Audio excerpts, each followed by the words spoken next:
오늘은 십계명 공부 네 번째 시간입니다. 설교가 아니라 공부라고 말씀을 드렸습니다. 공부. 율법은 필요가 없는가?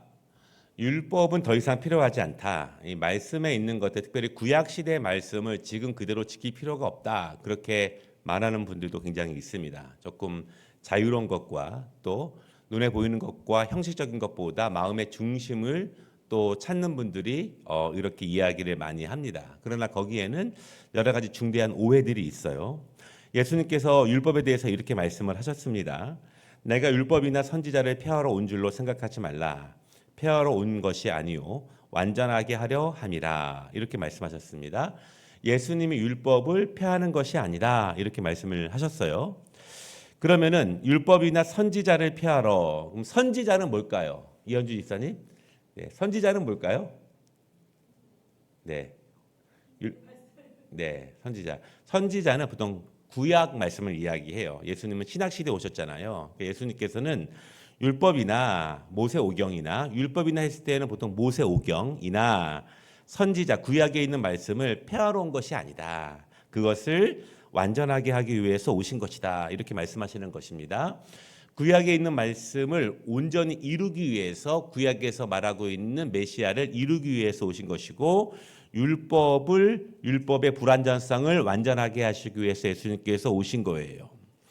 율법은 우리가 지난주에 말씀을 나눈 것처럼 하나님의 샬롬의 창조가 인간의 죄로 인해서 오염되고 파괴됩니다. 인간들이 그 범위를 정하지 못하고 자기 소견에 오른 대로 욕망대로 할 때 파괴되죠.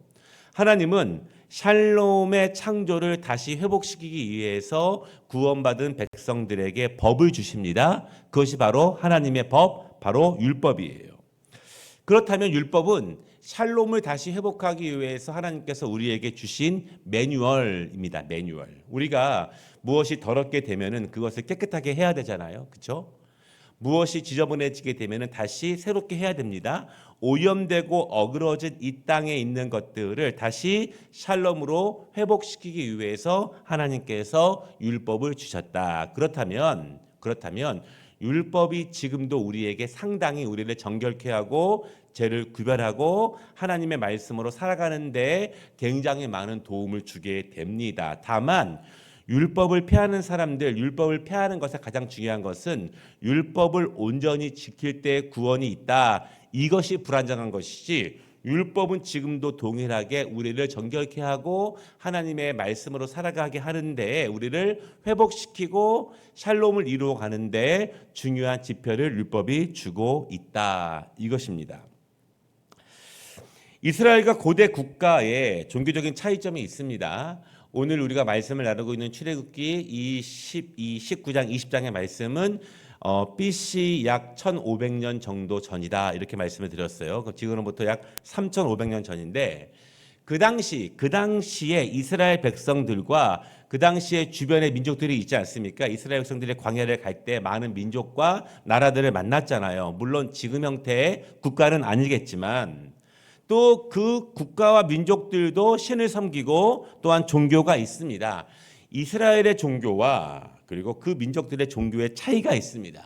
이왕 집사님이 말씀을 하신 것처럼 읽은 것처럼 유일신에 대한 분명한 차이가 있습니다.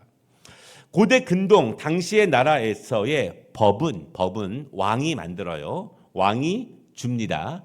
우리가 그래서 어려서부터 세계사 시간에 많이 배운 것이 있죠. 함무라비 법전, 그렇죠? 함무라비 법전 배웠습니다. 이 함무라비 법전은 총 282조예요. 굉장히 큰 법입니다. 왜냐하면 큰 나라였기 때문에 자세해요. 거기에는 사람에 대해서 농업과 채무, 결혼, 상해, 직업, 건축 굉장히 많은 내용들이 굉장히 세밀하게 있습니다. 특별히 그 사람의 상해에 대해서 말할 때 눈에는 그렇죠? 그것이 이 사람의 상해에 대해 있는 하부 조항 가운데 있는 이야기예요. 그런데 이 함무라비 법전의 서문을 읽어드리면 이렇게 말합니다. 당시의 신실한 영주이며 신들을 경외하는 나 함무라비가 정의를 이 땅에 세워 악한 자들과 사악한 자들을 없애고 약자들이 강자에게서 상해를 입지 않도록 태양신과 같이 사람들 위에 떠올라 국가를 밝히도록 아누와 엔릴은 그 당시에 그 지역의 신입니다. 사람들을 잘 살게 하도록 나의 이름을 불렀다. 이것이 함무라비 법전의 바로 서문이에요. 고대 근동의 이스라엘과 당시의 나라들 민족들과의 가장 큰 차이가 무엇이냐? 고대 근동에서는 왕이 법을 만듭니다. 왕이 법을 만들어요. 그렇지만 이스라엘에서는 왕이 법을 만들지 않습니다. 이스라엘 백성들 가운데 가장 위대한 왕이라고 하는 다윗도 어떤 율법도 만들지 않았습니다. 다시 말해서 이스라엘 백성들과 당시 고대 나라들의 차이는 무엇이냐면, 또 이스라엘 백성들이 믿는 것은 무엇이냐면 율법을 만들 수 있는 사람은 존재하지 않는다, 이것이에요. 법은 누가? 하나님이 인간들에게 직접 수여하신 선물이다. 이 말을 더 쉽게 말하면 무슨 말이냐면 하나님께서 인간의 삶에 직접 개입하셨다, 그런 뜻입니다. 하나님이 인간의 삶, 인간의 경제, 인간의 모든 것들, 정치, 또한 인간의 종교, 인간의 모든 것들을 하나님이 직접 개입하셨다. 그래서 야훼 종교, 이 여호와 종교는 바로 말씀의 종교다, 그렇게 말합니다. 하나님께서 말씀을 우리에게 주셔서 우리의 평강의 삶을 주관하시고 우리를 영원한 하나님의 나라로 다시 인도하기 위해서 말씀을 우리에게 주셨고, 그 매뉴얼, 인도를 위해서 우리에게 직접 말씀을 주신 것이다. 그렇다면 그 말씀은 우리에게 선물입니다. 다시 말씀을 드리지만 이 아브라함이나 또한 노아나 그런 초창기 그리스도인들이 정말 위대했던 이유 중에 하나는 매뉴얼 없이 살아갔기 때문에 위대한 것입니다. 인도함, 앞에서 길을 밝히는 것 없이 이렇게 해야 돼, 앞에서 먼저 걸어간 사람들의 길이 없이 그저 하나님의 음성을 들으면서 그 안에서 자발적인 순종과 자발적인 헌신으로 희미하지만 그 하나님의 음성을 듣고 따라갔기 때문에 그 사람들이 위대한 믿음의 사람들이라고 말할 수 있는 것입니다. 그렇다면 여러분, 우리는 사실 굉장히 혜택받은 시대에 살아가는 거예요. 왜냐하면 우리가 우리의 회복을 위해서, 강건함을 위해서, 하나님의 나라를 가기 위해서 필요한 충분한 매뉴얼은 이미 우리에게 다 주셨습니다. 여러분, 그렇기 때문에 우리는 몰랐습니다, 이렇게 말할 수 없는 것이고, 안 배웠습니다, 이렇게 말할 수 없는 것입니다. 왜냐하면 하나님은 우리에게 그 매뉴얼을 다 주셨기 때문에, 우리 개개인의 삶에 개입해 주셨기 때문에 하나님은 우리에게 그 말씀을 주신다는 것입니다. 그렇다면 고대 근동에서의 종교, 그 신앙과 이스라엘 백성들이 가지고 있는 신앙, 하나님에 대해서, 율법에 대해서는 분명히 다를 수밖에 없어요. 왕이 법을 만들면 어떻게 됩니까? 좋은 왕이 만들면, 좋은 왕이 있으면 조금 더 좋은 법이 나오겠지만 악한 왕이 세워지면은 그 법은 왕을 위해서만 작동하게 되겠죠. 오늘 굉장히 중요한 말씀 하나 드리고 싶은데요. 십계명에 대전제가 있습니다. 대전제. 우리는 잘 중요하게 생각하지 않지만 이스라엘 백성들에게 지금까지도 대전제가 되는 말씀이 있어요. 그 말씀은 20장 2절입니다. 이 말씀이 신명기 5장 6절에 동일하게 있는데 우리 같이 한번 읽어보겠습니다. 나는 너를 애굽 땅 종 되었던 집에서 인도하여 낸 내 하나님 여호와니라. 대전제. 여러분, 오늘 나눠드린 그 핸드아웃 보시면 뒤에 도표가 있는데 거기에 또 같이 설명이 될 것입니다. 이게 대전제예요. 십계명을 위한 대전제가 20장 2절 말씀입니다. 여기서 분명히 말합니다. 하나님은 누구신가? 하나님은 이스라엘을 종으로부터 인도하신 분이다. 하나님은 이스라엘을 종으로부터 인도하신 분이다. 그러면 이스라엘은 누구인가? 애굽에서 종 되었던 백성들이다. 이것이 대전제예요. 십계명 공부 첫 번째 그런 말씀을 드렸습니다. 애굽에서 종 되었던 그들은 부르짖었지만 그들의 힘으로 절대로 그 종 되었던 신분과 정체성을 스스로 해방시키지 못했던 것, 그것은 우리 모든 인간의 죄로 오염되고 죄로 인해서 눌려있는 스스로 구원받을 수 없는 우리의 모습이라고 말씀을 드렸습니다.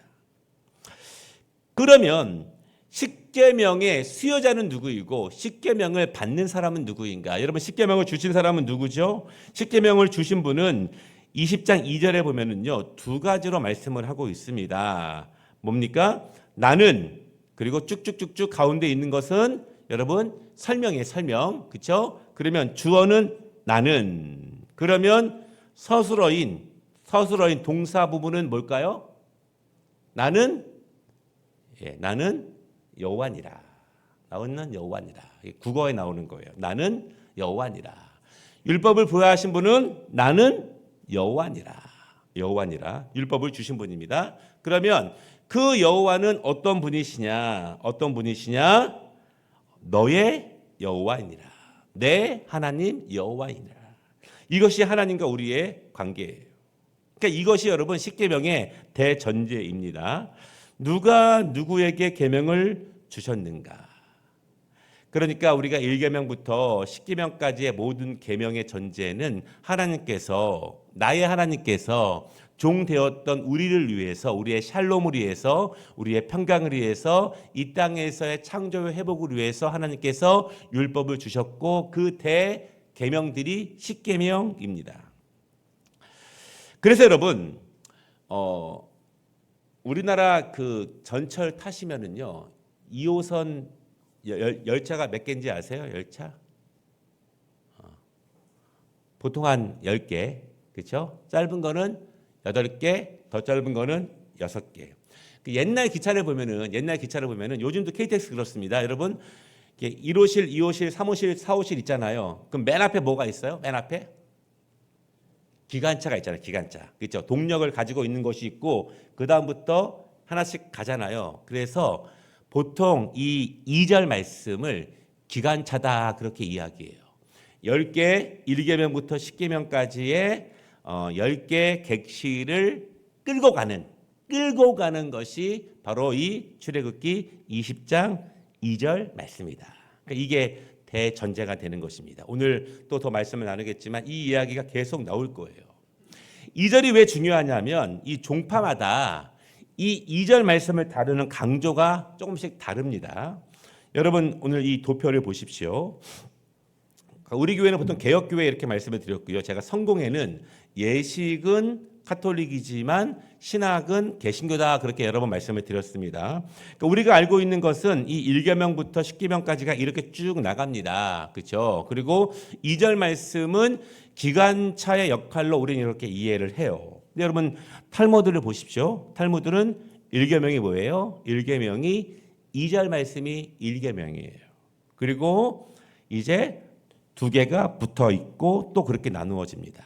그리고 동방교회를 가보십시오. 동방교회도 이제 2절 말씀이 1계명이에요. 1계명. 그만큼 중요하다는 것입니다. 그리고 아래 보면 좀 바뀐 게 있죠.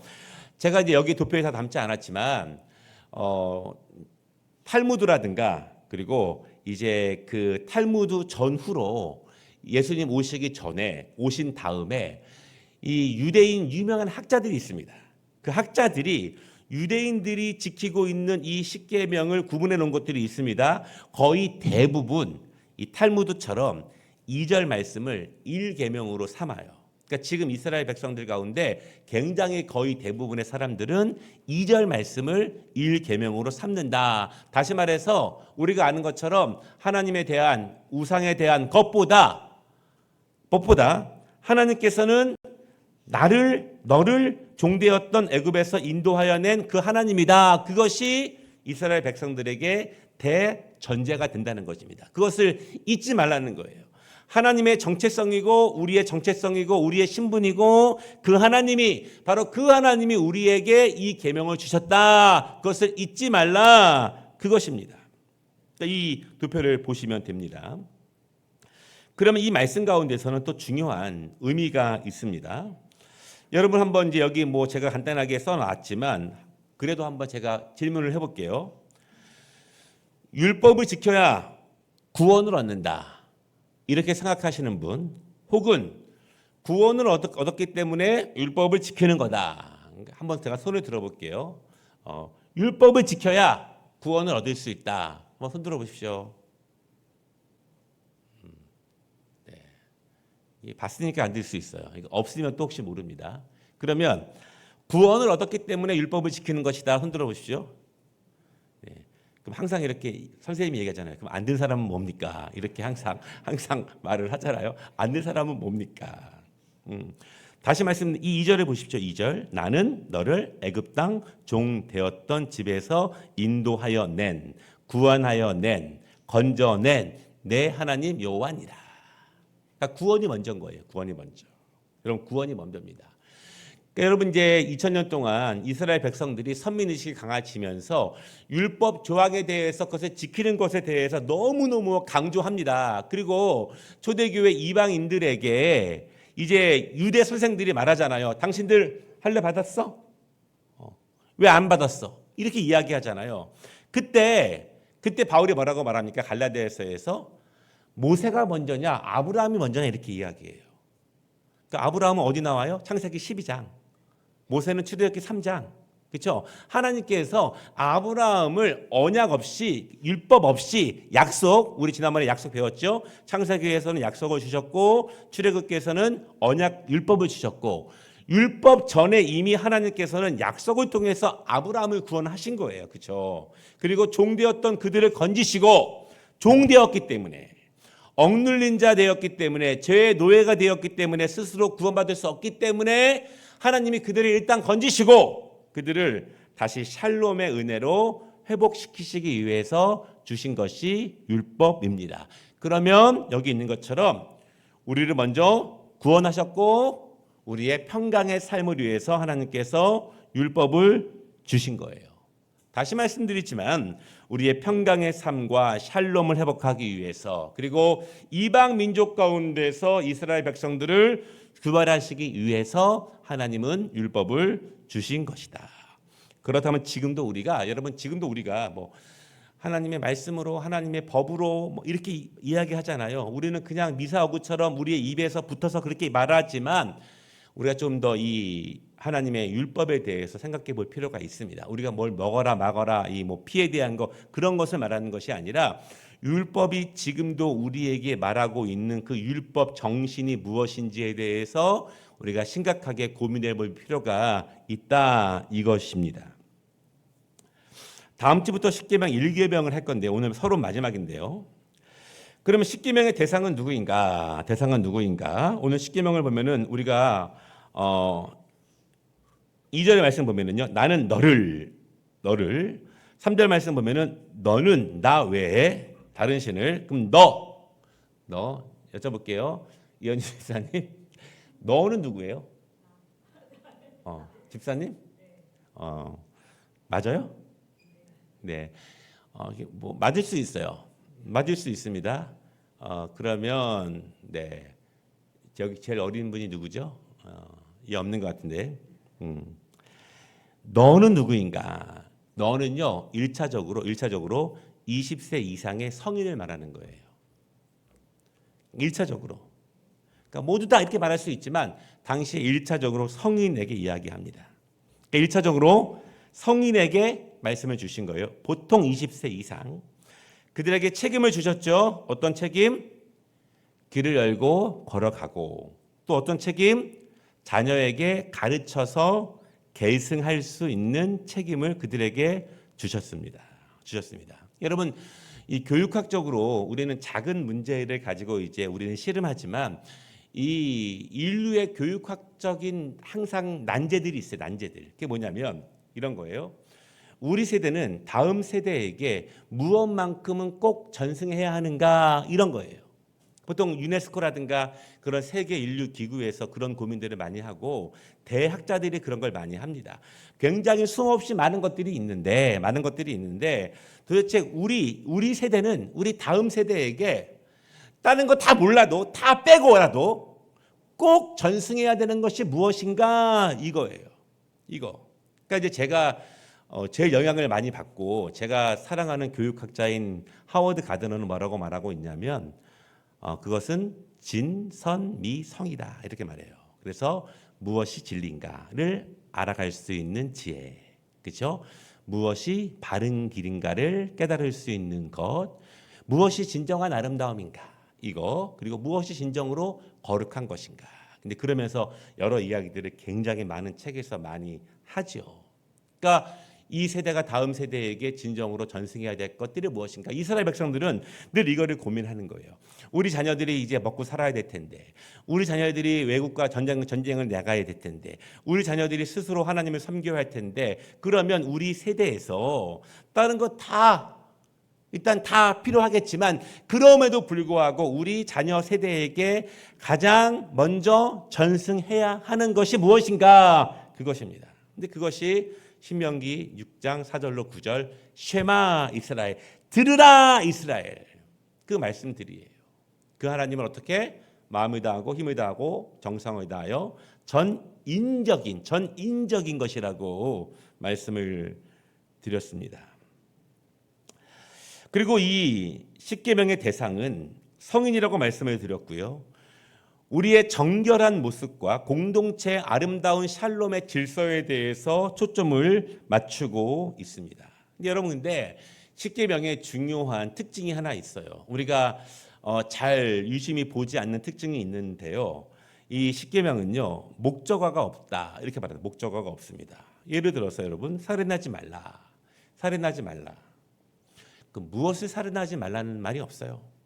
그렇죠?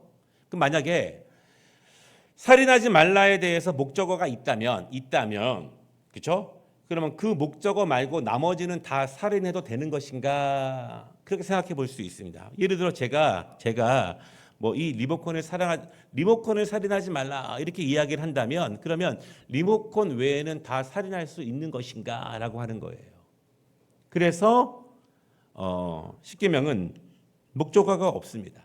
사람들을 힘들게 하지 않습니다. 정확하게 그 의미에 대해서 분명하게 이야기해요. 그러나 이제 우리는 지금 우리의 시대적 환경 가운데 그 계명을 보고 있지만, 당시 고대 근종 3500년도 정도의 애굽에서의 풍토와 또한 고대 근동에서의 풍토를 통해서 그 당시에 살인하지 말라가 무슨 뜻인지에 대해서는 몇 주 후에 배울 거예요. 중요한 것은 목적어가 없는 것이 십계명의 특징이다. 두 번째 특징은요, 하나님의 사랑과 하나님의 나라. 아까 우리가 초반에 말씀을 드렸던 것입니다. 여러분, 라틴어를 보시면은요, 이제 구글 번역기에 들어가서 라틴어로 이거 찾아보십시오. 그러면 REX, 렉스, 이제 R은 이제 혀가 닿으면 안 돼요. 그러니까 렉스 하면은, 렉스는 왕이고요. 그리고 L은 혀가 닿는 거예요. 렉스 그러면 법입니다. 법. 그래서 이게 고대 근동과 이스라엘에서 굉장히 중요한 거예요. 라틴어. 그래서 렉스 이렇게 말합니다. 뭐냐면 렉스는요, 왕이 법이다 이런 거예요. 왕이 법이다. 그러니까 절대 왕권을 이야기하는 거고, 당시에 이스라엘 제외한 모든 고대 근동의 나라에서는 왕이 법이다. 누가 법이에요? 바로가 법이고, 그렇죠? 바로가 법이고, 또한 그 로마의 황제가 법이고, 다 법이 되는 거예요. 그러나 렉스 이것은 무엇이냐면 법이 왕이다 이것입니다. 이스라엘 백성들의 법이 왕이다. 하나님의 법이 왕이다 이런 말씀입니다. 인간의 왕이 아니다 그런 말씀입니다. 그렇다면 하나님의 법 앞에 모든 사람은 동등하고 평등하다. 여러분, 이스라엘 왕에게 주신 사명이 뭐예요? 하나님의 법을 그대로 통치하는 것이 사명이에요. 자기 소견에 옳은 대로 하는 것이 아니라 하나님이 주신 말씀을 바르게 통치하는 것이 바로 왕의 사명입니다. 그 사명을 감당하지 못하면 하나님이 어떻게 하십니까? 하나님이 신학적인 용어로 촛대를 옮기시는 거예요. 하나님이 촛대를 옮기시게 됩니다. 그러니까 이스라엘 왕의 사명은, 여러분, 그래서 사사기 처음과 마지막에 보면은 뭐라고 말합니까? 사람들이, 그렇죠? 왕이 없으므로, 그렇죠? 자기 소견에 옳은 대로 행한다. 그리고 하나님께서는 그들에게 바로 사사기 이후에 첫 번째 왕을 그들에게 이렇게 보내시게 됩니다. 그러나 그 왕은 자신의 법이 아니라 하나님의 말씀이 그대로 이루어지게 하는 것. 그것이 고대 근동의 많은 나라 가운데서 작은 이스라엘 백성들 하나님이 건져주시고 선택하신 그들에게 해당되는 말씀입니다. 그렇다면 우리에게도 동일합니다. 세 번째, 십계명인가? 이 말은 이제 십계명이 맞는가? 이제 그런 뜻입니다. 제가 소개해드리진 않지만 성경에는요 여러 가지 십계명들이 있습니다. 그러니까 우리가 이런 거 있잖아요. 뭐 부부의 십계명 뭐 이런 거 있잖아요. 그런 식으로 성경에 많습니다. 제가 이제 지난주에 누가 성전에 들어갈 수 있을까 말씀을 드렸잖아요. 거기 보면은 해야 되는 것과 하지 말아야 되는 것이 다섯 가지 나와요. 그것을 보통 성전의 십계명 그렇게 알려져 있습니다. 우리가 뭐 진리를 행하고 공의를 행하고 그렇죠? 혀로 뭐 하지 말고 이렇게 구분되는 말씀들이 있어요. 출애굽기 24장 12절 말씀인데요. 여호와께서 모세에게 이르시되 너는 산에 올라 내게로 와서 거기 있으라. 내가 그들을 가르치도록 내가 율법 토라, 율법은 토라입니다. 토라는 창세기, 레위기, 창세기, 출애굽기, 레위기, 민수기, 신명기 이렇게 얘기해요. 우리는 보통 모세오경 말하고 있지만 보통 그냥 오경 그렇게 얘기해요. 그게 토라예요, 토라. 그리고 계명 밑지와를 친히 기록한 돌판을 내게 주리라 이렇게 말씀을 하셨습니다. 그러면서 돌판에 기록한 것을 계명 이렇게 말씀을 하셨습니다. 또 우리가 출애굽기 6장 중간에 기록된 6절 말씀을 보면은요.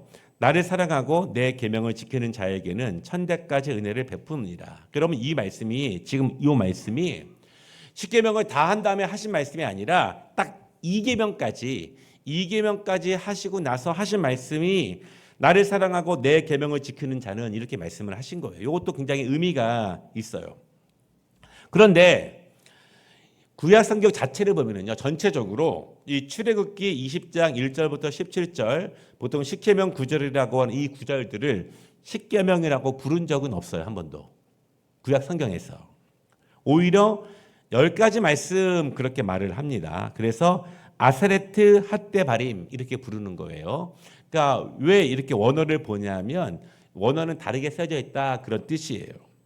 출애굽기 34장 28절, 신명기 4장 13절, 10장 4절 말씀을 보면은요. 찾아보시면 한국말로 십계명 이렇게 되어 있지만 히브리어 본문은 10가지 말씀 그렇게 되어 있습니다. 아스레트, 핫데, 바림 이렇게 기록되어 있습니다. 그러니까 성경 안에서는 이것을 십계명 이렇게 말하지 않았고 10가지 말씀 그렇게 말했고 기독교 전통적으로 이제 10 커맨드먼트 이렇게 해서 십계명 그렇게 이제 그것을 이름을 붙였습니다.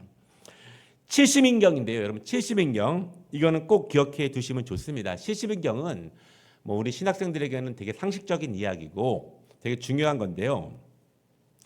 70인경은요. LXX 말합니다. L이 라틴어로 50이고요. XX가 10이니까 총 70을 말하는 거예요. 주전 300년경에 알렉산더 대왕이 북아프리카 지역과 거의 대부분의 유럽을 점령하게 됩니다. 그러니까 우리가 그것을 헬라 제국 그렇게 말을 해요. 헬라 제국. 알렉산더 대왕이 만든 나라 헬라 제국. 그러니까 헬라 제국이니까 당연히 헬라어가 되겠죠. 헬라어. 그런데 통일 후에 이제 이집트의 파라오 프롤레마이오스 2세의 명으로 그가 이스라엘의 12지파를 각 6명씩 총 72명을 알렉산드리아, 여러분 알렉산드리아는요 당시에 유럽과 아프리카 전체에서 가장 큰 도서관이 있는 곳이에요. 그래서 이거는 이제 이 알렉산더 대왕이 몇 군데 도서관들을 짓게 되는데 거기에 제일 큽니다. 여기에 모여서 72일간 토라, 모세오경을 헬라어로 번역을 시키는 거예요. 히브리어로 기록된 헬라어로 번역을 시킵니다. 다시 말하면 우리는 지금 여러분 성경을 한글로 읽잖아요. 그렇죠? 그것처럼 당시에 가장 많은 사람들이 읽을 수 있는 헬라어로 구약을 다 번역을 시키는 거예요. 이때는 당연히 구약밖에 없었으니까. 그렇죠? 그것을 LXX 이렇게 이야기하고 70인경 이렇게 이야기하는데 그래서 가장 초기에 성경에서 뭐라고 써 있는가를 연구할 때에는 당연히 이 LXX를 연구하게 됩니다. 거기도 이 대부분의 것들을 10가지 말씀 그렇게 이제 기록되었다 그렇게 말을 하고 있습니다. 마지막으로요, 오늘의 결론 부분인데요. 이스라엘 역사와 율법 그리고 현대 이스라엘. 현대 많은 사람들이 유대인들의 독특성과 탁월성에 대해서 세계 많은 인들이 감탄을 합니다. 도대체 그 힘은 어디서 나오는 것일까? 뭐 교육적인 거 여러 가지 이야기하죠. 일단은 그들의 개인적인 능력이 있죠. 그리고 그들의 가정적인 민족적인 교육성이 있습니다. 교육성. 그렇죠? 그리고 뭉치는 강한 민족성이 있습니다. 이것이 연합되어 있고 합쳐져 있습니다. 이것이 어디서 나오는가? 다시 말씀드리지만 현대 이스라엘의 이러한 모든 힘의 근거는 기관차 역할을 하고 있는 출애굽기 20장 2절 말씀이에요. 이스라엘은 애굽의 종 되었습니다. 우리는 종이었습니다. 하나님이 우리를 구원해 주셨습니다. 이것이 지금도 더욱더 강력하게 이스라엘 백성들의 정체성이고 하나님과의 관계성입니다. 이스라엘 백성들이 가나안에 들어왔습니다. 그러나 그들은 자주자주 그들이 종이었다고 하는 정체성, 하나님께서 구원하셨다는 그 사실을 자주 잊어버리죠. 힘들고 어려운 시기마다 이스라엘 백성들의 힘들고 어려운 시기는 두 가지예요. 하나는 경제적으로 어려울 때마다, 전쟁 때문에 어려울 때마다 그들은 이방신을 바라보았고 이방신을 의지했고 이방 왕을 의지했습니다. 결국 여러분, 위기 때 무엇을 바라보고 무엇을 의지하고 있는가가 종교성의 핵심이에요. 이거는 기독교뿐만 아니라 불교 뭐 다 마찬가지입니다. 위기 때 무엇을 바라보고 무엇을 의지하는가, 그것이 종교성의 핵심이에요. 핵심. 종교성의 농도의 핵심입니다. 우리가 이것을 이야기하면 위기 때, 힘들고 어려울 때, 강한 대적을 만났을 때, 우리가 삶이 어려울 때 무엇을 바라보고 그럼에도 무엇을 의지하는가가 우리의 신앙의 핵심이고, 여기에서 그 사람의, 그 민족의, 그 가정의 신앙의 모습이 적나라하게 드러나게 되는 것입니다. 그러나 이스라엘 백성들은요, 약속의 땅에 들어온 지 약 1000년 만에 다시 말씀드리면 BC 1500년 정도니까 그들이 이제 BC 586년에 망하게 됩니다. 결국 약 1000년 만에 다시 바벨론의 포로로 끌려가게 되는 거예요. 1000년 만에. 다시 말씀을 드렸잖아요. 가나안 땅에 와서도 애굽에서처럼 똑같이 살면 어떻게 됩니까? 다시 포로로 끌려간다. 하나님의 말씀이 그대로 이루어진 것입니다. 이스라엘에게 율법을, 언약을 지키면 주시는 약속이 이루어지는 것처럼 지키지 않으면 이루어질 약속이 그대로 그들에게 이루어진 것입니다. 그 후로 이스라엘 백성들은 전 세계에 흩어져서 2000년 가까이 유랑민으로 살아왔습니다. 우리가 분명히 알아야 될 것은 이스라엘 백성들이 지금처럼 쉐마 교육 이렇게처럼 우리가 지금 말하는 것처럼 마음을 다하고 힘을 다하고 이것이 정말 그 말씀 교육이 강하게 시작된 때는 바벨론 포로 돌아온 다음이에요. 그러니까 그 전에는 이렇게 열심히 있지 않았습니다. 포로 돌아온 후부터예요. 정말 망하더라, 정말 우리가 포로로 또 끌려가게 되더라를 경험하고 난 다음에 에스라를 중심으로 해서 철저하게 가정마다 개인마다 민족마다 말씀 교육이 철저하게 이루어지게 됩니다. 왜? 하나님은 우리를 종되었던 애굽으로부터, 종되었던 바벨론으로부터 우리를 구원하신 분이다. 또 말씀을 어기면 또 끌려간다. 그것을 몇 번 말씀을 드렸지만 신명기적 역사관 그렇게 이야기해요. 신명기 전체에 모세가 가나안 땅에 들어가기 전에 언약을 다시 한번 리뷰합니다. 다시 쭉 이야기하고 난 다음에 간곡하게 너희가 이것을 지키면 하나님이 너희에게 3, 4대까지 축복을 주시고 그렇지 아니하면 1000대까지, 그렇죠? 반대지. 그 말씀을 하시는 거예요. 그래서 여러분, 현대 이스라엘 백성들이, 이스라엘이 현대 총 5번의 전쟁을 치렀습니다. 나라를 세우고 나서 그중에 제일 유명한 것이 6.1 전쟁이지요. 1967년 5월 시리아와 요르단과 이집트가 군사 동맹을 맺고 이스라엘을 공격합니다. 그리고 지중해를 점령하게 됩니다. 이집트가 시나이 반도의 병력을 증강하게 되고 이스라엘의 해상 관문인 아카바만으로 이제 이어지는 티란 해협을 봉쇄하고 전쟁을 시작합니다. 당시 이스라엘의 군대는 약 250만, 반면에 아랍 군대는 약 1억 명. 그러나 이스라엘이 6일 만에 승리를 거두었죠. 1967년 6월 5일 이스라엘 공군이 이집트, 시리아, 요르단, 이라크를 공격해서 적의 비행기 400대를 격파합니다. 그러니까 제공권이 없어지게 된 거예요. 그리고 각 나라들을 점령하게 됩니다. 6일간 전쟁으로 인해서 이스라엘군은 679명 사망, 2,563명 부상, 아랍군은 2만 1,000명 사망, 4만 5천 명 부상. 그때 우리가 아는 것처럼 도처에서 유대인들이 자발적으로 전쟁에 참여하게 되고 도처에서 재정을 전폭적으로 모으게 됩니다.